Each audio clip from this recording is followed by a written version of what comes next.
দরবারে শুকরিয়া আদায় করছি, আল্লাহ আমাদেরকে এই মাহফিলে উপস্থিত হওয়ার তৌফিক দান করেছেন, বলি আলহামদুলিল্লাহ। আমি আপনাদের সামনে সূরা আনআমের 151, 152, 153 এই তিনটি আয়াতে কারিমা তেলাওয়াত করেছি। এই তিনটি আয়াতের মধ্যে আল্লাহ তাআলা 10টি কথা বলেছেন। কয়টি? 10টি। সংক্ষেপে আমরা প্রথমে জেনে নিই যে 10টি কথা আল্লাহ বলেছেন। 1 নম্বর, আল্লাহ শিরিক করতে নিষেধ করেছেন। 2 নম্বর, পিতা মাতার নাফরমানি করতে আল্লাহ নিষেধ করেছেন, তাদের আনুগত্য করার হুকুম করেছেন। 3 নম্বর, দারিদ্রতার ভয়ে সন্তান হত্যা করতে আল্লাহ নিষেধ করেছেন। 4 নম্বর, প্রকাশ্য অশ্লীলতা, গোপন অশ্লীলতা, প্রকাশ্য পাপ, গোপন পাপের কাছে যাইতে আল্লাহ নিষেধ করেছেন। 5 নম্বর, অন্যায়ভাবে কাউকে হত্যা করতে আল্লাহ নিষেধ করেছেন। এই হলো সূরা আনআমের 151 নম্বর আয়াতে এই 5টি কথা আছে। 152 নম্বর আয়াতে আছে আরো 4টি। তো সেই 4টির আগের 5টি তাহলে সিরিয়ালে 6, 7, 8, 9 জেনে নিই। 6 নম্বর, তোমরা ইতিমের সম্পদের কাছেও যেও না। 7 নম্বর, পরিমাপ ওজন যখন করবা ন্যায্যভাবে করবা, সঠিকভাবে করবা। 8 নাম্বার, কথা বললে ইনসাফ রক্ষা করবা, সঠিক কথা বলবা, নিকট আত্মীয় যদি হয় হক কথা বলা ছাড়বা না। 9 নাম্বার, আল্লাহর অঙ্গীকার পুরা করো। এটা হলো 152 নম্বর আয়াত। সূরা আনআমের 153 নম্বর আয়াতে আছে, আল্লাহ বলেন, নবী আপনি বলেন, এটা আমার রাস্তা, এই রাস্তার অনুসরণ করো, অন্যান্য রাস্তার অনুসরণ করবা না, তাহলে পথভ্রষ্ট হবা। তাহলে 151 নম্বর আয়াতে 5টি, 152 নম্বর আয়াতে 4টি হলো 9টি, 153 নম্বর আয়াতে 1টি, কয়টা হলো? 10টা। 3 আয়াতে আল্লাহ 10টি কথা বলেছেন। আমরা আলোচনায় ঢুকে যাই। আল্লাহ তাআলা বলেন, قُلْ تَعَالَوْا أَتْلُ مَا حَرَّمَ رَبُّكُمْ عَلَيْكُمْ أَلَّا تُشْرِكُوا بِهِ شَيْئًا। নবী আপনি বলেন, আসো তোমরা, আমি তোমাদেরকে শুনিয়ে দিই, তেলাওয়াত করে জানায় দিই যা আল্লাহ তোমাদের উপর হারাম করেছেন। তোমরা আসো, আমি তোমাদেরকে জানিয়ে দিই ওই বিষয়, যে বিষয় আল্লাহ তোমাদের প্রতি হারাম করেছেন, এই বিষয় আমি তোমাদেরকে তেলাওয়াত করে শুনিয়ে দিই, তোমরা আসো। এবার নবীজি একে একে বলতে লাগলেন আল্লাহর ভাষায়। 1 নম্বর, আল্লাহ তুশরিকু বিহি শাইআ, তোমরা আল্লাহর সাথে শিরিক করবা না, কোনো জিনিস অংশ হিসাবে সাব্যস্ত করবা না। শিরিক করা এটা হারাম। সূরা লুকমানের 13 নম্বর আয়াতে আল্লাহ বলেন, وَإِذْ قَالَ لُقْمَانُ لِابْنِهِ وَهُوَ يَعِظُهُ يَا بُنَيَّ لَا تُشْرِكْ بِاللَّهِ إِنَّ الشِّرْكَ لَظُلْمٌ عَظِيمٌ। স্মরণ করো ওই সময়কে যখন লোকমান তার সন্তানকে বললেন, হে প্রিয় সন্তান, তুমি আল্লাহর সাথে শিরিক করো না, শিরিক মহা জুলুম। একজন বাবা তার সন্তানকে শ্রেষ্ঠ উপদেশ দিবে যে, শোনো সন্তান, তুমি আল্লাহর সাথে শিরিক করবা না। তাহলে এই হলো 1 নাম্বার কথা। 10 কথার প্রথম কথা, নবী আপনি বলেন, তোমরা আসো, আমি তোমাদেরকে জানায়া দেই সেটা কি, তোমরা আল্লাহর সাথে শিরিক করবা না। তো সূরা লোকমান থেকে আমরা জানলাম 13 নম্বর আয়াত থেকে, লোকমান হাকিম তার সন্তানকে বললেন, হে প্রিয় সন্তান, আল্লাহর সাথে শিরিক করো না। এখান থেকে শিখলাম একজন বাবা তার সন্তানকে শ্রেষ্ঠ একটা শিক্ষা দিবে, সন্তান যেন শিরিক না করে। সূরা আনআমের 82 নম্বর আয়াতে আল্লাহ বলেন, আল্লাযীনা আমানু ওয়া লাম ইয়ালবিসু ঈমানাহুম বিযুলমিন উলাইকা লাহুমুল আমনু ওয়া হুম মুহতাদুন। যারা ঈমান এনেছে এবং ঈমানকে শিরিকের সাথে সংমিশ্রণ করেনি, উলাইকা লাহুমুল আমনু, আমি আল্লাহ তাদের জন্য নিরাপত্তা ঘোষণা করলাম।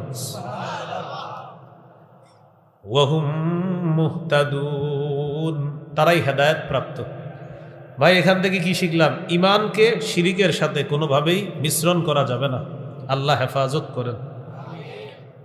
সূরা বাকারা 54 নম্বর আয়াত। মুসা আলাইহিস সালাতু ওয়াস সালামের জাতি বাছুরকে উপাস্য বানিয়ে শিরিক করা শুরু করল। মুসা নবী তাদেরকে বললেন, আল্লাহ তাআলা তার ভাষায় মুসা নবীর কথাগুলো আমাদেরকে জানিয়ে দিচ্ছেন। ইয়া কওমি ইন্নাকুম যালামতুম আনফুসাকুম বিত্তিখাদিকুমুল ইজলা। হে আমার সম্প্রদায়, তোমরা বাছুরকে উপাস্য হিসাবে গ্রহণ করার মাধ্যমে নিজেদের প্রতি তোমরা জুলুম করেছ। এখান থেকে শিখলাম শিরিক করা মানে নফসের প্রতি জুলুম করা। আল্লাহ আমাদেরকে জুলুম থেকে হেফাজত করেন। এখানে একটা কথা মনে রাখা, একটা শিরিক আছে গোপন শিরিক। বলেন তো কি শিরিক? বলেন। গোপন শিরিক বলা হয়, বলেন, লোক দেখানো ইবাদত করাকে। আচ্ছা বলেন তো, লোক দেখানো ইবাদতকে কি বলা হয়? আচ্ছা, গোপন শিরিক কাকে বলে?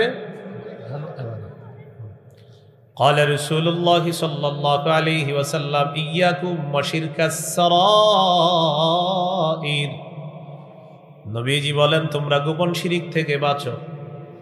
সাহাবীরা বললেন, ওয়ামা শিরকুস সারাইর ইয়া রাসূলুল্লাহ, হুজুর গোপন শিরিক কি জিনিস আপনার কাছে জানতে চাই।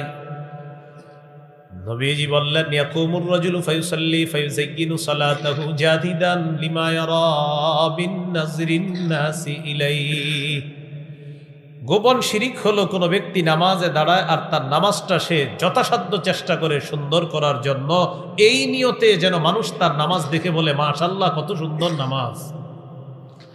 কোনো মানুষ নামাজে দাঁড়ায় নামাজ সুন্দর করে এই নিয়তে যেন মানুষ তাকে বলে বাহ বাহ অনেক সুন্দর নামাজ। নবীজি বলেন, যাকা শিরকুস সারাইর, এটা গোপন শিরিক। এই শিরিক থেকে আল্লাহ আমাদেরকে হেফাজত করেন। এখানে একটা বিষয় মনে রাখতে হবে, কেউ যদি আল্লাহকে খুশি করার জন্য ইবাদত করে আর তার ইবাদতটা সে সুন্দর করে, মানুষ যদি তার ইবাদতের প্রশংসা করে। এক সাহাবী রাসূলুল্লাহ সাল্লাল্লাহু আলাইহি ওয়াসাল্লামকে বললেন, ইয়া রাসূলুল্লাহ, কেউ যদি আল্লাহকে খুশি করার জন্য ইবাদত করে আর ইবাদতটাকে সে সুন্দর বানায়, এটাও কি গোপন শিরিক হবে? নবীজি বললেন, না, এটা শিরিক হবে না। তিলকা আজিলু বুশরাল মুমিন, এটা মুমিনের জন্য দুনিয়াতে নগদ সুসংবাদ। আল্লাহ আমাদেরকে কথাগুলা বুঝার তৌফিক দান করেন। আল্লাহ কয়টা কথা বলবে? 10টা। 1 নাম্বার, নবী আপনি বলে দেন, আসো আমি তোমাদেরকে জানায়া দিই আল্লাহ যা হারাম করেছেন। 1 নাম্বার, আল্লাহর সাথে শিরিক করবা না। 2 নাম্বার, ওয়াবিল ওয়ালিদাইনি ইহসানা, পিতা মাতার প্রতি সদ আচরণ করো। পিতা মাতার নাফরমানি করবা না। নাফরমানি করা আল্লাহ হারাম করেছেন, সদ আচরণ করতে আল্লাহ বলেছেন। সূরা বানী ইসরাঈলের 23, 24, 25 নম্বর আয়াতে আল্লাহ বলেন, ওয়াকাদা রাব্বুকা আল্লা তা'বুদু ইল্লা ইয়্যাহু ওয়া বিল ওয়ালিদাইনি ইহসানা।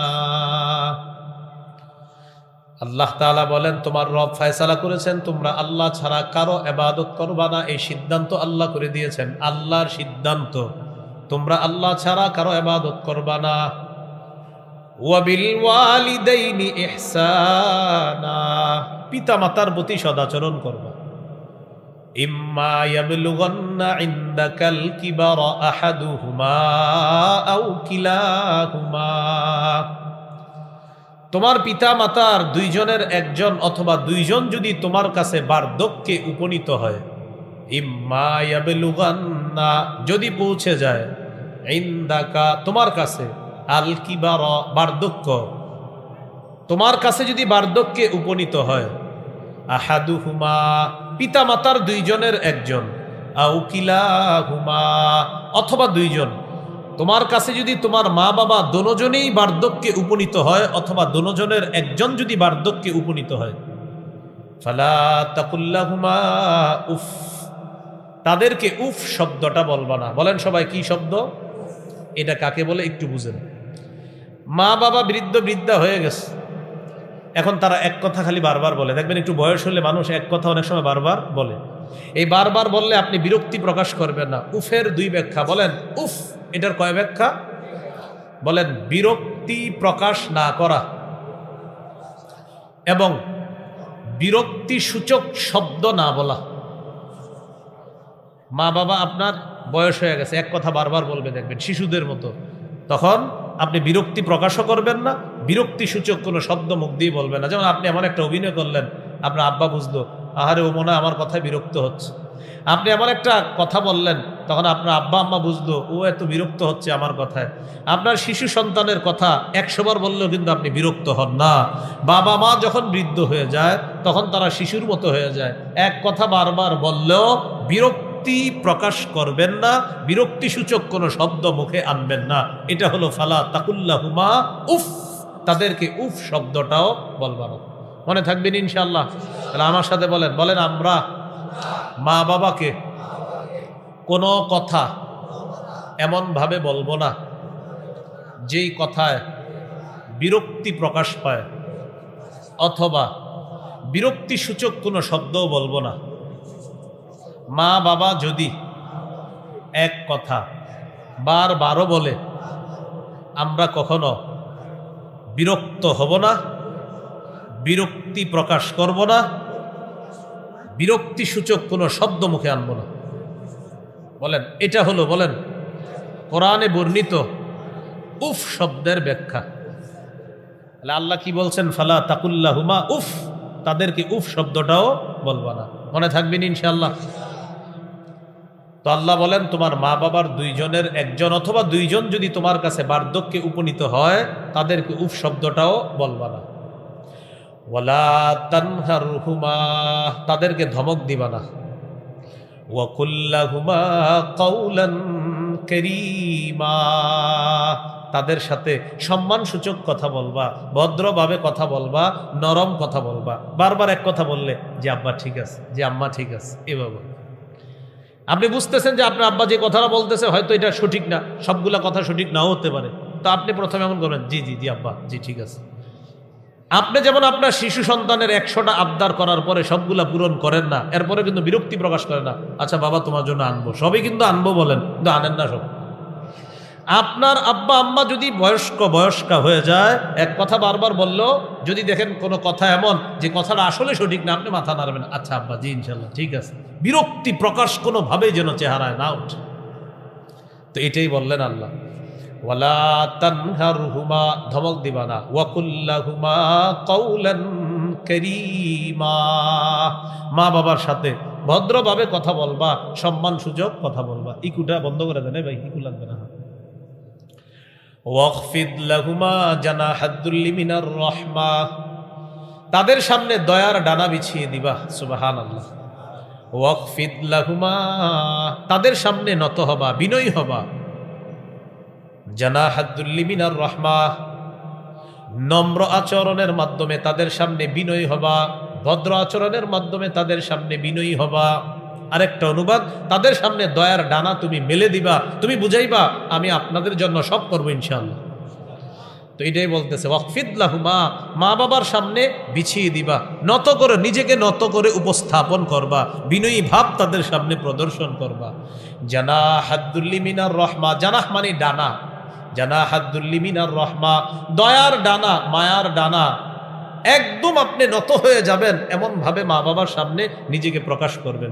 তাহলে এটার সুন্দর অনুবাদ হলো, ওয়াকফিদ লাহুমা, তাদের সামনে বিনয়ী হও। জানাহাদ-দুল্লি মিনার রাহমা, নম্র আচরণের মাধ্যমে মা বাবার সামনে সর্বোচ্চ বিনয়ী তুমি প্রকাশ করবা। আর কি করবা? ওয়াকুর রব্বিরহামহুমা কামা রাব্বায়ানি সগীরা, বেশি বেশি দোয়া করবা, বলবা হে আমার রব, ইরহামহুমা, আমার মা বাবার প্রতি আপনি দয়া করেন। কামা রাব্বায়ানি সগীরা, যেমনি ভাবে শৈশবে তারা আমাকে লালন পালন করেছে, আল্লাহ আমার মা বাবার প্রতি আপনি দয়া করেন, মায়া করেন। এই দোয়াটা কি করা যাবে ইনশাআল্লাহ? এরপরেও আমরা সন্তান হিসাবে, মানুষ হিসাবে অনেক সময় দুই একটা উল্টাপাল্টা কথা মুখে আসতে পারে, কিন্তু আপনার অন্তর খারাপ না, আপনার অন্তরে মা বাবার জন্য সর্বোচ্চ মায়া আছে। এরপরে অনেক সময় এদিক সেদিক হয়ে যায়। তো আল্লাহ এই ব্যাপারে বলেন, রব্বুকুম আ'লামু বিমা ফি নুফুসিকুম, তোমাদের অন্তরে কি আছে তোমাদের রব অধিক জানেন। সুবহানাল্লাহ। তোমার অন্তরে যদি মা বাবার প্রতি দয়া ভালোবাসা থাকে, এটা তো রব জানেন। রব্বুকুম আ'লামু বিমা ফি নুফুসিকুম, এটা সূরা বনী ইসরাঈলের 25 নম্বর আয়াত। তোমাদের রব আ'লামু অধিক অবগত, বিমা ওই জিনিস সম্পর্কে, ফি নুফুসিকুম যা তোমাদের অন্তরে আছে। ইন তাকুনু সালিহিনা, তোমরা যদি সৎ হও, তোমরা যদি নেককার হও, ফাইন্নাহু কানা লিল আওয়াবিনা গফুরা, বারবার যে আল্লাহর কাছে নত হয়, বিনয়ী হয়, ওর মনটা খুব ভালো, ওর মনে মা বাবার প্রতি খুব দয়া মায়া আছে, মাঝে মাঝে একটু ভুল হয়েও যায়। আল্লাহ বলেন এই মানুষগুলা যে বারবার আল্লাহর দিকে ঝুঁকে যায়, বিনয়ী হয়, আল্লাহ অভিমুখী হয় বারবার, আল্লাহ এই আল্লাহ অভিমুখী বান্দাদের জন্য গফুর, অধিক ক্ষমাশীল, অধিক দয়ালু। তাহলে সবচেয়ে গুরুত্বপূর্ণ বিষয়টা এখানে ফুটে উঠছে, আসলে দিলে আপনার মা বাবারে কতটা ভালোবাসেন জানে কে? রব্বুকুম, তোমাদের রব, আ'লামু অধিক অবগত, বিমা ফি নুফুসিকুম তোমাদের অন্তরে কি আছে এই ব্যাপারে সবচেয়ে অধিক অবগত তোমাদের রব। মনে আসেনি সূরা আনআমে কয়টা কথা বলবে আল্লাহ? 10টা কথা। 2 নাম্বার ওয়াবিল ওয়ালিদাইনি ইহসানা, পিতা মাতার প্রতি সদাচরণ করো। 3 নাম্বার ওয়ালা তাকতুলু আওলাদাকুম মিন ইমলাক। সবাই মিলে অনুবাদ করি, বলেন চলেন। তোমরা দারিদ্রতার ভয়ে তোমাদের সন্তান হত্যা করবা না। তো এক সন্তান হওয়ার পর 10 বছর আর সন্তান হচ্ছে না কেন? আবার বলেন, তোমরা দারিদ্রতার ভয়ে সন্তান হত্যা করবা না। তাহলে দারিদ্রতার ভয়ে কি হত্যা করা যাবে না? সন্তান। নাহনু নারযুকুকুম ওয়া ইয়্যাহুম, আল্লাহ তাআলা বলেন ও অভিভাবকের দল, তোমাদেরকে আমি রিজিক দেই, যারা দুনিয়াতে আসবে তাদেরকেও আমি রিজিক দেই। সুবহানাল্লাহ। তাহলে 3 নাম্বার আল্লাহ বললেন সন্তানকে দারিদ্রতার ভয়ে হত্যা করবা না, তোমরা অভিভাবক যারা তোমাদেরকেও আমি রিজিক দেই, আর যারা দুনিয়াতে আসবে তোমাদের সন্তান তাদেরকেও আমি আল্লাহ রিজিক দিই। সহিহ বুখারীর বর্ণনা 6861 নম্বর হাদিস। এই হাদিসের বর্ণনাকারী আব্দুল্লাহ ইবনে মাসউদ রাদিয়াল্লাহু তাআলা তিনি বলেন, ক্বালা রাজুলুন, এক ব্যক্তি রাসূলুল্লাহ সাল্লাল্লাহু আলাইহি সাল্লামকে প্রশ্ন করলেন, আইয়ুয যামবি আকবারু ইনদাল্লাহ, ইয়া রাসূলুল্লাহ, আল্লাহর কাছে সবচেয়ে বড় পাপ কোনটি আপনার কাছে জানতে চাই।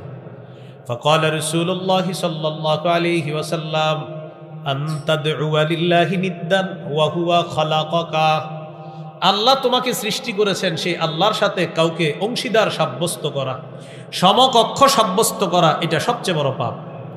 قال ثم أي يا رسول الله, হুজুর এরপর সবচেয়ে বড় পাপ কোনটি? فقال رسول الله صلى الله عليه وسلم أن تقتل ولدك مخافة أن يطعم معك, তুমি তোমার সন্তানকে হত্যা করা এই ভয়ে যে তোমার সন্তান তোমার খাদ্যে অংশগ্রহণ করবে, তোমার সন্তান তোমার সাথে খাবে, তোমার সম্পদে অংশগ্রহণ করবে, এই ভয়ে সন্তান হত্যা করা, এটা সবচেয়ে বড় পাপের মধ্যে দ্বিতীয় সিরিয়াল। 1 নাম্বার শিরিক করা, 2 নাম্বার তুমি তোমার সন্তানকে এই ভয়ে হত্যা করা যে তোমার সন্তান তোমার সাথে খাদ্যে অংশগ্রহণ করবে। নাউজুবিল্লাহ। قال ثم أي يا رسول الله, হুজুর এরপর সবচেয়ে বড় পাপ কোনটি? فقال رسول الله صلى الله عليه وسلم أن تزاني بحليلة جارك, তুমি তোমার প্রতিবেশীর স্ত্রীর সাথে ব্যভিচারে লিপ্ত হওয়া, এটা হলো এরপর সবচেয়ে বড় পাপ। বলি নাউজুবিল্লাহ। তাহলে সূরা আনআমে কয় কথা বলবে আল্লাহ? 3 নম্বর, সন্তানকে দারিদ্রতার ভয়ে হত্যা করবা না, এইগুলো 3 নম্বর কথা। 4 নম্বর, ওয়ালা তাকরাবুল ফাওয়াহিশা মা যাহারা মিনহা ওয়া মা বাতান, প্রকাশ্য অশ্লীল কাজের কাছে যেও না, গোপন অশ্লীল কাজ কর্মের কাছে যেও না। প্রকাশ্য অশ্লীলতার কাছেও যেও না, গোপন অশ্লীলতার কাছে যেও না। প্রকাশ্যে একটা টেলিভিশনে খারাপ সিনেমা চলতেছে, সবাই মিলেমিশে দেখতেছেন একসাথে, এটা প্রকাশ্য অশ্লীলতা। ঘরের মধ্যে দরজা জানালা লাগিয়ে আপনি গোপনে অশ্লীল কিছু দেখতেছেন, এটা গোপন অশ্লীলতা। আপনি প্রকাশ্যে যার সাথে আপনার হাঁটা হারাম তার সাথে হাঁটতেছেন, যার শরীরে স্পর্শ করা হারাম তার শরীরে আপনি স্পর্শ করে তার হাতে হাত রেখে আপনি হাঁটতেছেন, এটা প্রকাশ্য অশ্লীলতা। অথবা এটা গোপনে আপনি করলেন, এটা গোপন অশ্লীলতা।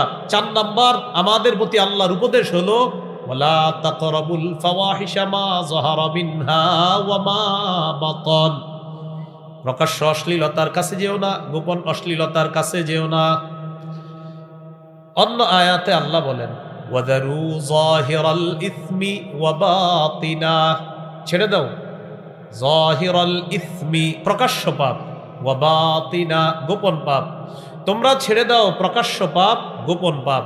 তাহলে প্রকাশ্যেও পাপ করা যাবে না, গোপনেও পাপ করা যাবে না। সূরা নাহলের 90 নম্বর আয়াতে আছে ইন্নাল্লাহা ইয়া'মুরু বিল আদলি ওয়াল ইহসান ওয়া ইতা'i যিল কুরবা। নিশ্চয়ই আল্লাহ আদেশ করেন, বিল আদলি ইনসাফের আদেশ করেন, ওয়াল ইহসান পরের উপকার করার আদেশ করেন, ওয়া ইতা'i যিল কুরবা নিকট আত্মীয়দেরকে দেওয়ার আদেশ করেন। এবার দেখেন 3টা নিষেধ করেন, ওয়ায়ানহা আনিল ফাহশাই ওয়াল মুনকার ওয়াল বাগ। আল্লাহ অশ্লীল কাজকর্ম থেকে নিষেধ করেন, অপছন্দনীয় কাজকর্ম থেকে নিষেধ করেন, সীমালঙ্ঘন করা থেকে আল্লাহ নিষেধ করেন। তাহলে সীমালঙ্ঘন অশ্লীলতা থেকে নিষেধ করেন কে বলেন তো? তাহলে প্রকাশ্য পাপ, গোপন পাপ এটার কাছেও যাওয়া যাবে না। আল্লাহ আমাদেরকে হেফাজত করেন। গুরুত্বপূর্ণ একটা অংশ মনে রাখেন, পাপের ক্ষতি কি। প্রকাশ্যে পাপ করেন, গোপনে পাপ করেন, এই পাপের ক্ষতি। পাপের 1 নম্বর একটা ক্ষতি হলো পাপ অভিশাপ টেনে আনে। বলেন, পাপ আল্লাহর অভিশাপ টেনে আনে। সহিহ মুসলিমের হাদিস 5018 নম্বর হাদিস। এটা হলো আপনাদের মোবাইলের অ্যাপস অনুযায়ী। আমাদের মাদ্রাসার পাঠ্যপুস্তক অনুসারে 1978 নম্বর হাদিস, 1978 এই হাদিসের মধ্যে আছে عن علي بن أبي طالب رضي الله تعالى عنه قال قال رسول الله صلى الله عليه وسلم لعن الله من لعن والداه।